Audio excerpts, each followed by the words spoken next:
Hello दोस्तों, आप सभी का स्वागत करता हूं एग्जाम गुरु एन के यूट्यूब चैनल पर। तो हमारी 2 क्लास हो चुकी हैं, आज तीसरी क्लास करेंगे जिसमें आज पढ़ेंगे वैदिक सभ्यता। वैदिक सभ्यता जो 1500 बीसी से 600 बीसी मानी जाती है। वैदिक सभ्यता, जो वैदिक शब्द है ये कहाँ से आया? वेद शब्द से निकला। कहाँ से? वेद शब्द से। वेद का अर्थ होता है ज्ञान। वेद का अर्थ होता है ज्ञान, जिससे क्या बना वैदिक सभ्यता। वैदिक सभ्यता किसकी थी? आर्यों की थी। आर्य शब्द 1853 में मैक्स मूलर द्वारा प्रयोग किया गया सबसे पहले। आर्य भाषा थी। आर्य संस्कृति का क्या करते थे? प्रयोग करते थे। संस्कृति बोलते थे। क्या बोलते थे? संस्कृति बोलते थे। ऋग्वैदिक सभ्यता। वैदिक सभ्यता को 2 भागों में बांटा गया, ऋग्वैदिक सभ्यता और उत्तरवैदिक सभ्यता। जो ऋग्वैदिक सभ्यता थी उसको 1500 बीसी से 1000 बीसी, और उत्तरवैदिक सभ्यता थी वो 1000 बीसी से 600 बीसी। ऋग्वैदिक काल था वह 1500 बीसी से 1000 बीसी माना गया। ऋग्वेद को 3 भागों में बांटा गया। जो ऋग्वैदिक काल था उसको 3 भागों में बांटा गया, शाकल, वाखिल्य और वासकल। शाकल में कितने थे? 1017 मंत्र थे। वाखिल्य में 11 मंत्र थे और वासकल में कितने? 56 मंत्र थे। ऋग्वैदिक काल में क्या था?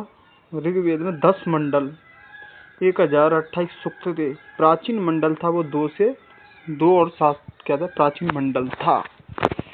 जो नवीनतम मंडल था वह 1 और 10 क्या थे? नवीनतम मंडल, मतलब नए मंडल थे।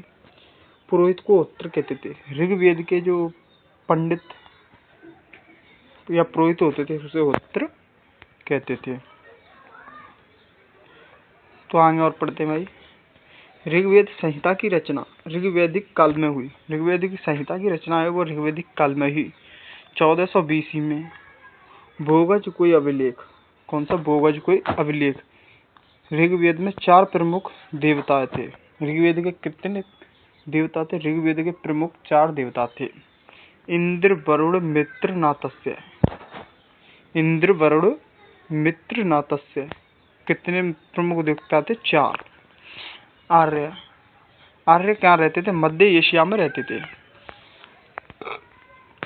आर्य कहाँ पर रहते थे? आर्य मध्य एशिया में रहते थे। इन्हें माइनर एशिया, इन्हें क्या कहते? माइनर एशिया में रहते थे।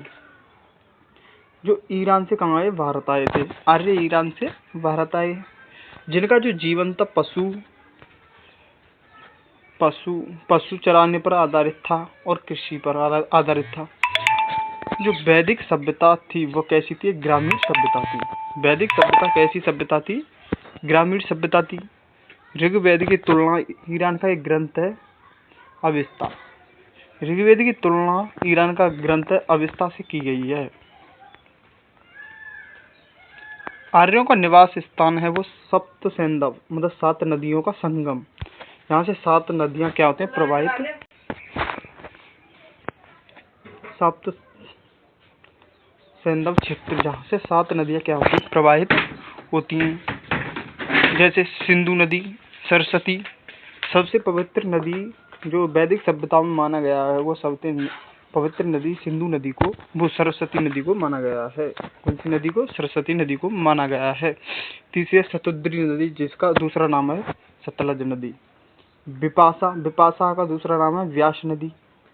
परशुड़ी को रावी नदी है। विस्ता का दूसरा नाम है झेलम। अस्कनी का नाम है चिनेवा। वैदिक संहिता में कुल 31 नदियों का क्या है? वर्णन किया है। बताया गया है कि 31 नदियों का वर्णन है। ऋग्वेद में टोटल 25 नदियों का वर्णन मिलता है। नदी सूक्त में 21 नदियां का वर्णन मिलता है। ऋग्वेद में गंगा का नाम 1 बार प्रयोग हुआ है। ऋग्वेद में गंगा का नाम कितनी बार प्रयोग हुआ है? क्योंकि हमसे पेपरों में बार बार पूछ लिया जाता है। यमुना का 3 बार हुआ है कि किस नदी का कितने बार नाम प्रयोग हुआ है। तो इंद्र के लिए 250 क्या है सूक्त हैं। इंद्र के लिए कितने सूक्त हैं 250। अग्नि के लिए 200 सूक्त हैं और वरुण के लिए कितने हैं 30 सूक्त दिए गए हैं। ऋग्वेद में आर्य शब्द 36 बार प्रयुक्त हुआ है। ऋग्वेद में आर्य शब्द कितनी बार 36 बार प्रयुक्त हुआ है। तो दोस्तों आप पढ़िए।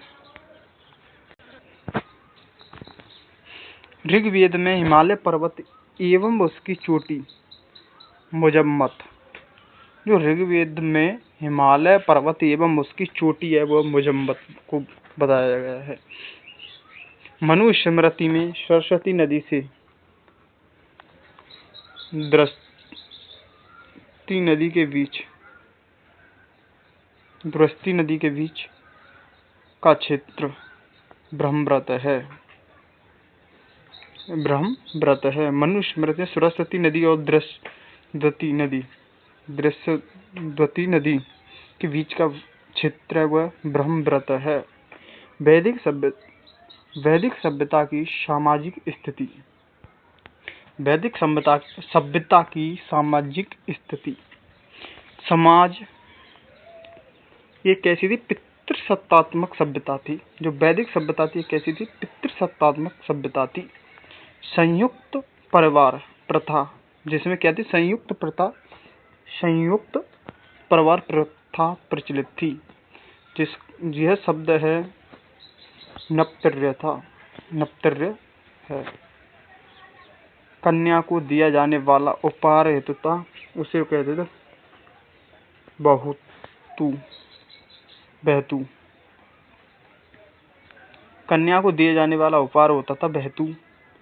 दहेज प्रथा का वर्णन नहीं मिलता है कि ऋग्वैदिक सभ्यता में जो दहेज प्रथा का वर्णन हमको नहीं मिला या नहीं मिलता है।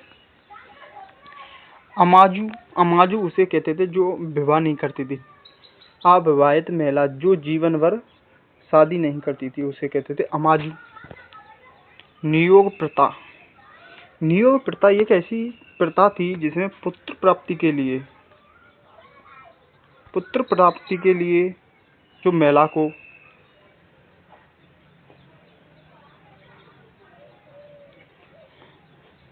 नियोग ऐसी प्रथा थी जिसे पुत्र प्राप्ति के लिए महिला को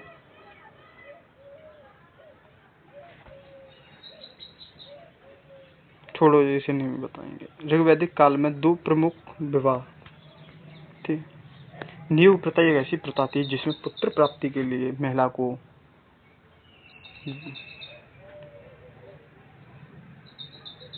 अपने देवर के साथ संभोग करना पड़ता था। वैदिक काल में दो प्रकार के विवाह थे।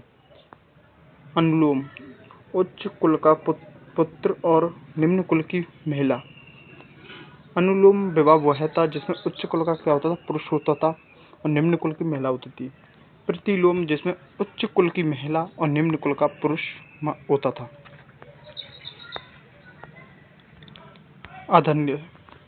अधन्या गाय को कहा जाता था जो वध न किए जाने योग्य पशु है। बलि जनता द्वारा राजा को स्वेच्छा से दिया जाने वाला कर को क्या कहते थे बलि कहते थे। जो अधन्या गाय वध न किए जाने योग्य पशु था इस पे क्या था अगर कोई गाय को मार देता था उसे देशद्रोही कहा जाता था। उसे क्या उम्र कैद की जाती थी। उम्र कैद या फांसी की सजा दी जाती थी। उत्तर वैदिक काल जिसका अध्ययन में सामवेद यजुर्वेद अथर्ववेद ब्राह्मण वेद उपनिषद आरण्यकों का क्या किया जाता है अध्ययन किया जाता है। उत्तर वैदिक काल में किया जाता है जिसका प्रमुख केंद्र मध्य प्रदेश था जो सरस्वती नदी से लेकर गंगा नदी तक क्या हुआ है फैला हुआ है। जिसमें समाज 4 वर्णों में विभक्ति ब्राह्मण क्षत्रिय वैश्य शूद्र इत्यादि आग्रही आद्रव आदाव एक वर्णों में व्यवस्थित किया गया है। नोट ब्राह्मण क्षत्रिय वैश्य यह शब्द द्विज है। ये क्या है द्विज शब्द है। ब्राह्मण क्षत्रिय वैश्य ब्राह्मण ग्रंथ। ब्राह्मण ग्रंथ था विदुषी महिला ने गर्वी ने यज्ञवल्क्य को क्या दी थी? चुनौती दी थी। ब्राह्मण ग्रंथों में बताया गया है कि विदुषी महिला गर्वी ने यज्ञवल्क्य को क्या दी? चुनौती दी। गंधर्व, ये क्या थी? गंधर्व महिला। ग्रहिता, मैत्रेयी, ये क्या थी? इसमें महिलाओं का वर्णन मिलता है। उत्तर वैदिक काल में गोत्र प्रथा प्रचलित थी। उत्तर वैदिक काल में कौन सी? गोत्र, मतलब गोत्रों से पता लगा, गोत्र से ही क्या है कि पिता का गोत्र क्या है, तो ये उसी वर्ण का है, ऐसे पता लगाया जाता था। आर्यों को ज्ञान, ये क्या था? चावल, जो ज्ञान आर्यों को किस किस का ज्ञान था, क्या क्या खाते थे, या किस किस का इनको ज्ञान था, क्या किस किस पशु के बारे में पता था या खाने के बारे में? जैसे चावल के बारे में पता था इन्हें, मछली के बारे में पता था, मछली के बारे में इन्हें पता था, हाथियों के बारे में इन्हें पता था, बांध और नमक, क्या इनका ज्ञान था, पता था इनके बारे में। उत्तर वैदिक काल में विवाह, प्रशासनिक विवाह और निंदनीय विवाह, गंधर्व विवाह। वैदिक काल में विवाह कितने थे? विवाह थे प्रशासनिक विवाह, निंदनीय विवाह और गंधर्व विवाह। इनफोडक्ट, ऋण कर टोटल, पितृ ऋण, ऋषि ऋण और देव ऋण। ऋण कितने प्रकार के थे? ऋण 3 प्रकार के थे, पितृ ऋण, ऋषि ऋण और देव ऋण। ठीक है। उत्तर वैदिक काल के प्रमुख देवता थे प्रजापति या सृजन के देवता। 2 अन्य देवता थे, पशुओं के देवता और विष्णु। एक तो पशुओं के देवता थे, एक विष्णु थे। जो सृजन के देवता थे वो कौन थे? ब्रह्मा थे। 2 महाकाव्य थे, रामायण और महाभारत। जो रामायण थी संस्कृति में वाल्मीकि या रत्नाकर द्वारा लिखी गई थी। महाभारत एक प्राचीन नाम है। क्या है? प्राचीन ग्रंथ है महाभारत। जो जय संहिता, इसे क्या कहते? जय संहिता इसका दूसरा नाम है, जिसका फारसी में लिखा था रजमनामा ने फारसी में लिखा था, और जिसकी रचना वेद व्यास ने की थी। फारसी अनुयायी था बदायूनी द्वारा फारसी में क्या क्या अनुवाद किया गया था। वेद कितने? 4। ऋग्वेद के जो पढ़ने वाले होते हैं वो उत्तर कहते हैं पंडित। सामवेद के उद्गाता या उद्गाता सही है, सामवेद के उद्गाता। यजुर्वेद के कहते हैं अधर्यु। यजुर्वेद के जो पढ़ने वाले अधर्यु, ब्राह्मण को अधर्यु। अथर्ववेद के कहते हैं ब्रह्मा। अथर्ववेद के पढ़ने वाले को कहते हैं ब्रह्मा। मोस्ट गायत्री मंत्र 3 वर्ण हैं। गायत्री मंत्र कितने? 3 भगवानों, मतलब तीसरे मंडल में लिखा गया है। गायत्री मंत्र तीसरे मंडल में लिखा गया है। भगवान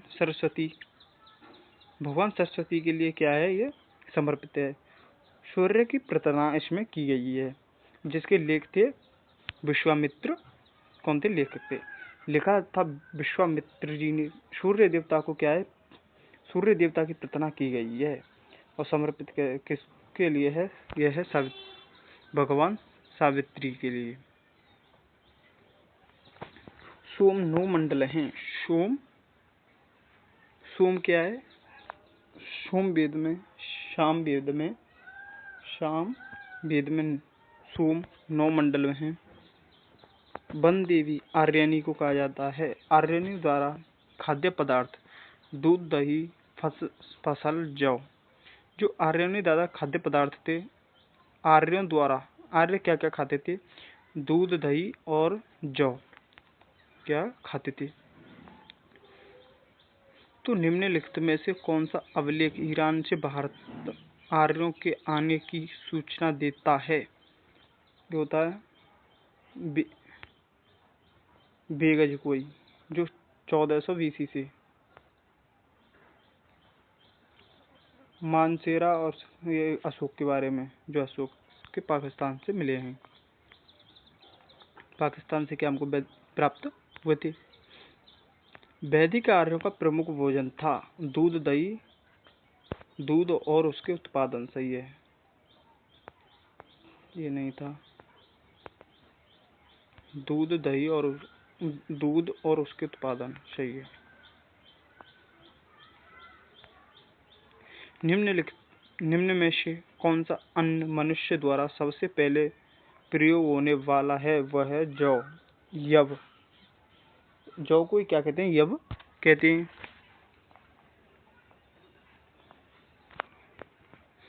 वैदिक लोगों द्वारा किस धातु का प्रयोग पहले किया गया? वैदिक लोगों द्वारा तांबे का सबसे पहले प्रयोग किया गया था।